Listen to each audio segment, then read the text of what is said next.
So, ladies and gentlemen, welcome to Roma Theory. Salzburg 1, Roma 0. The first half is over. Now we've got the second leg next Thursday at the Olimpico. Look, it's a sour defeat. It's a defeat which we didn't deserve. It's a defeat which will inevitably hurt us.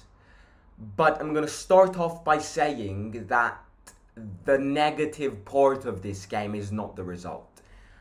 In fact, if I were Mourinho, I'd be way more worried about Dybala's conditions than the result.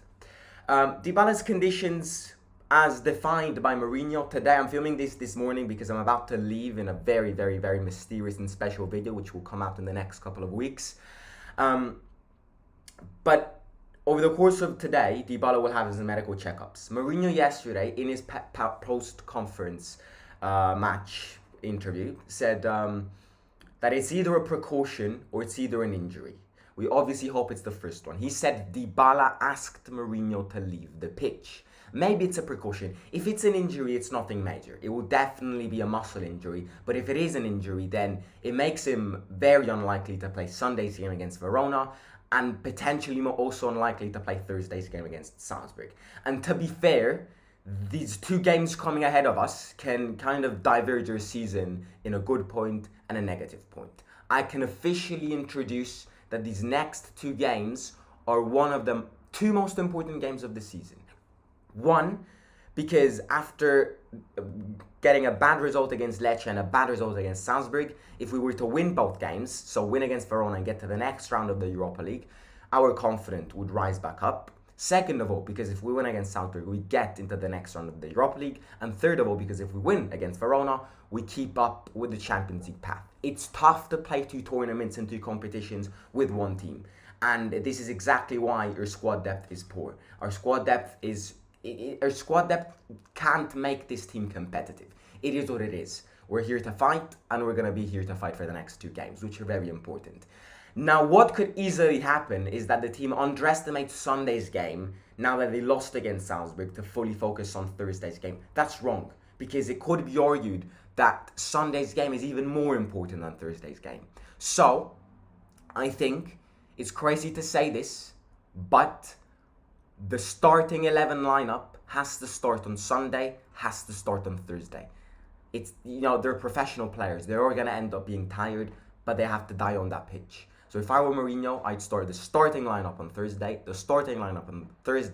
and then turn over away at Cremonese, which is a risk because they already beat us with a turnover, but it is what it is. When you don't have two teams, you have to gamble it, you have to risk it, and I think these next two games are two of the most important games from here until the end of the season. Let's focus on yesterday's game, though. Look, it's a sour defeat. We didn't deserve it. However, there are two sides to this defeat. There's a good side and there's a negative side.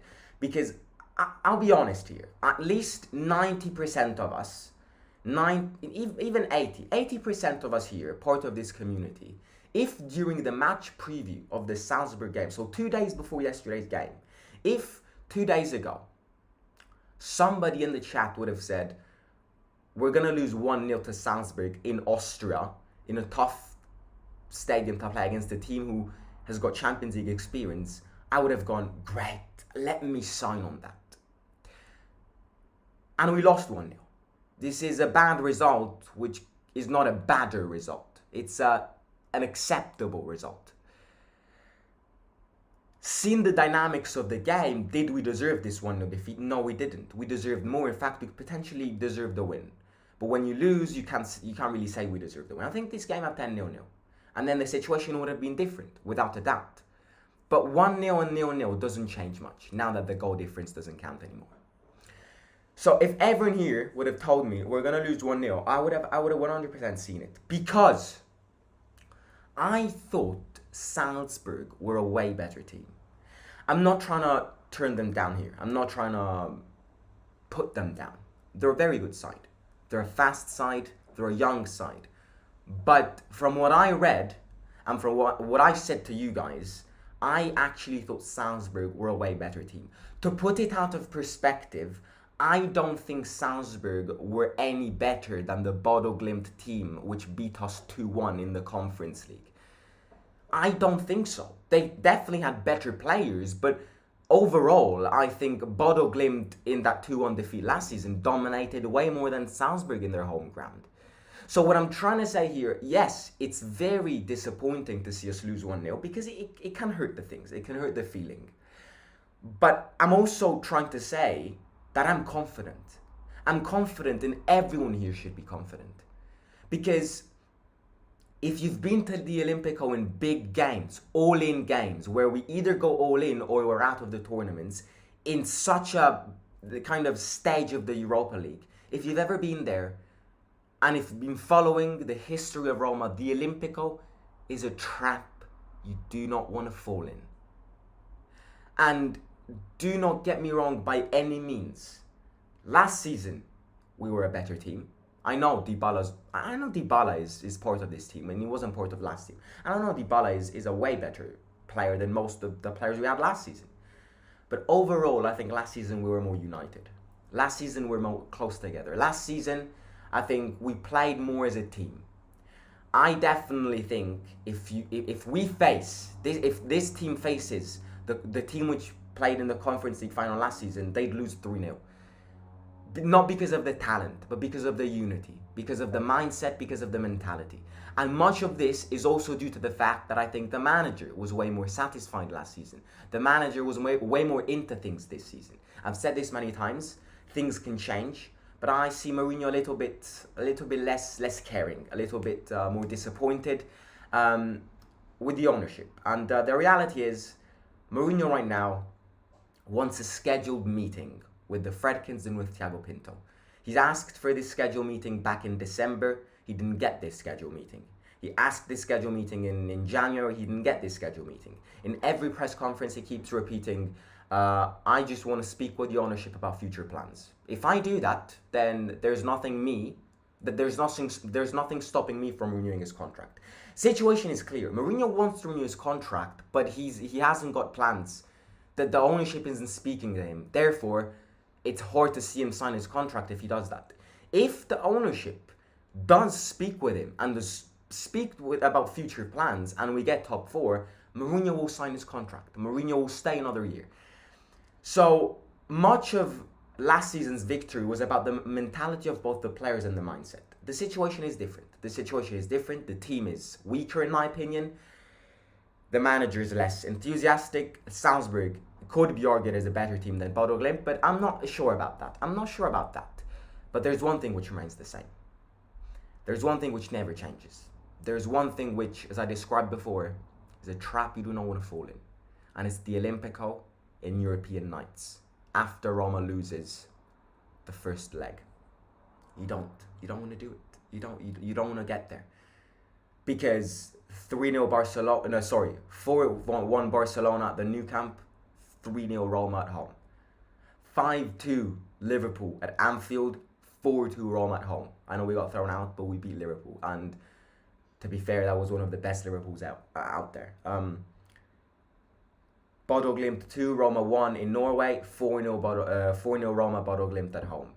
1-1 Leicester Roma at the King Power Stadium, 1-0 Roma at home.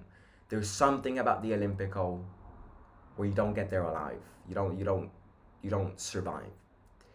Salzburg are gonna defend. And to be fair, we just need that goal. We just need to score. The second we get that goal, the match is ours. I'll give you an example. You know that Bodo Glimt game where we beat them 4-0, where we scored the first goal after 30 seconds. If we do that, the game is ours. It's gonna be a tough game. I'm not saying we are 100% going through. I'm confident. I'm confident because I know the environment. 75,000 at the Olympico is nothing compared to the 20,000 there were yesterday at the Red Bull Arena. Nothing. The environment is a big ingredient. The passion is a big ingredient. So, okay, we lost 1-0, bring it on. Come in my trap hole. And that's where you die. Things can go wrong. In fact, I get my predictions wrong sometimes, but I'm confident. I am very confident about this game. Now, speaking about yesterday's game, I really liked Cristante. Cristante was my man of the match without a doubt. He was everywhere. He assisted, he defended. Cristante was way better than Matic yesterday. Also, when it comes to speed, I think Matic yesterday was way slower than Cristante. Our defense looked good. Yes, the goal which they scored was a bummer, and it was a defensive fault just because he barged in he just ran into the box and headed, so no one was marking him. But overall, for 85 minutes, the defense was good. Mancini was my centre back man of the match. Ibanez was also good and Smalling good, but that defense should have been avoided. Rui Patricio didn't do much, but Rui Patricio can be a liability. Tammy had his chance, and in fact, the reason here, which I don't understand, is if Tammy Abraham doesn't score 1v1s, or if it's goalkeepers which turn into prime Neuer when they face us. Because that keeper yesterday that had some very difficult, had some very significant saves. Tammy should have done better there, but it's also credits to the goalkeeper. So Tammy played well in my opinion. Zalewski played well in my opinion. El Shaarawy played well in my opinion, cutting in the box. The negative note is Dybala, as I said before. And you could tell that when Dybala doesn't play a big part in games, you can tell there's something right, that there is something not right. In fact, he got a little injury. We shall know today what the outcomes of this injury are. If he can, I highly doubt he'll be back against Sunday against Verona, but fingers crossed for Thursday. Because again, I think when I'm confident, I am confident, even if Dybala's not in it. But I'm less confident if Dybala's not in it. We won games last season without Dybala. Yes, Mkhitaryan was there. But that's not the problem. The problem is, I think this season, the team has got a psychological block with Dybala. And the statistics show this. Dybala got subbed off yesterday, and even without giving a massive influence to the game, we just parked the bus in the second half. We'd absolutely nothing in the second half. I think the players are used to having Dybala on the pitch now. And when Dybala's out of the pitch, they have a psychological block. They go, what the hell do I do? Who do I pass the ball to? Who can win the game? And it's tempting to do that because Dybala is the best player in this team. But we gotta just rethink what we went through last season. How did we win games last season? I know Mkhitaryan was there, but Dybala's better than Mkhitaryan. I know Tammy was on better form, but at the end of the day, long story short,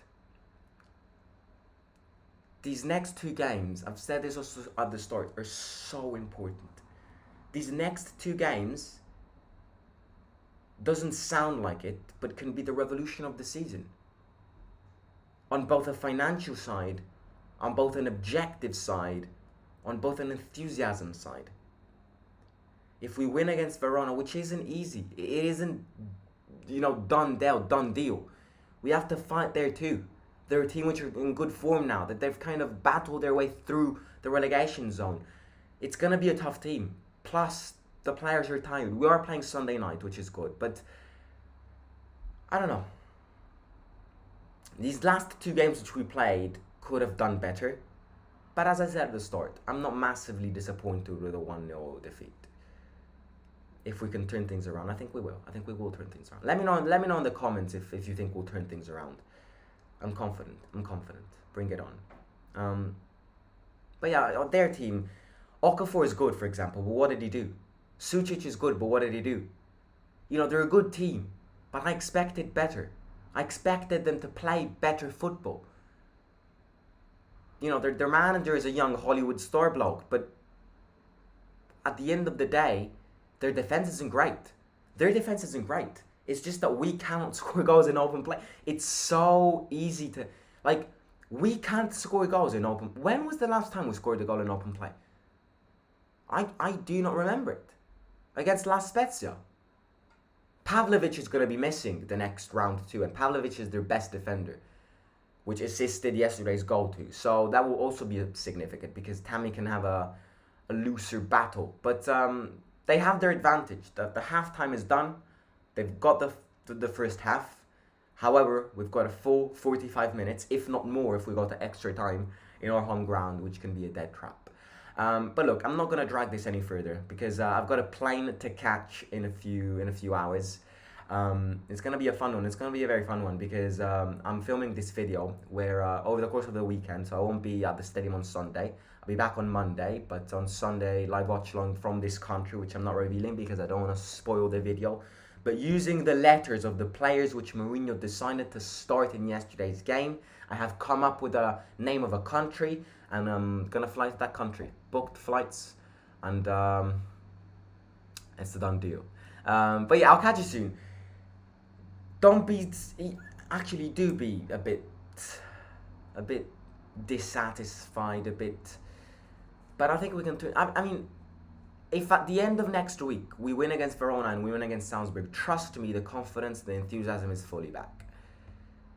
And I'm on a seek of a very good vlog which can boost a lot of views and a lot of subscriber counts on Thursday. I'll be at the stadium on Thursday. And, you know, part of me, this is why I'm not massively mad that we lost. Because I'm confident. And if we do win and we kind of come back from their result, not only would I be even more enthusiastic, but also my vlog, which we'll film, will blow up. Just like Bodo Glimt last season. You know, if it wasn't for that Bodo Glimt and that Derby video last season, then I wouldn't be here speaking to many of you guys. So I'm hoping for another big vlog. But just come on, lads. Come on. United, in these tough moments, is it even a tough moment, if we can classify it as a tough moment? But if it is, I don't think it is. If it is, it's we're gonna be united in these moments. We gotta fight against Verona on Sunday. We're gonna fight on Thursday against Salzburg, and enthusiasm will be back. But again, I'm gonna leave. If you haven't already, make sure to smash that subscribe button, smash the like button, and don't forget to share the link of this channel with your family and friends. Before you leave, please make sure everyone here take 2 seconds to smash that big thumbs up down below. It supports me a lot. Turn the bell notification on. We've got a big week coming ahead. Big week, so you don't want to miss any video that are going to come this week. So click that bell notification button. Also, if you click the first link in the description below, you can give a little donation to the rescue services which are working in Turkey and Syria after the devastating earthquake. So if you're feeling like you want to donate something, if it's a penny, if it's a euro, if it's 100 euros, whatever you're feeling, feel free to click the first link in the description below to make everyone's life a bit more happier. But I will catch you there very soon. I'll catch you tomorrow with a match preview of the Verona game in the mystery country. So no green screen tomorrow. And yeah, enjoy the weekend. Simon